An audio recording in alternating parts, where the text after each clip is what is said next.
छ पर्वत, यो बागलुङ, यो पर्वत, यो पर्वत जिल्लामा ल यतातिर केही थोप्पो छैन। यहीँ आइसकेपछि भीषण छ पानी, ल भीषण मुसलधारे पानी परेर यस्तो गाग्रीले खाना चाहिँ भीषण पानी। यो चाहिँ राजु मास्टर,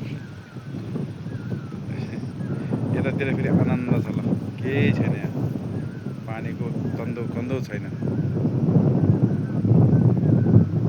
यो चाहिँ हामी अहिले बागलुङ करिडोर, यस्तो छ यहाँ, थोप्पो केही छैन। यहीँ परला यस्तो भीषण छ पानी, यस्तो पानी झरेर भीषण। यस्तो दृश्य नेपालमा मात्रै हुन्छ। यस्तो छ यतातिर, यही छ यहीँ घाम लागिरहेको।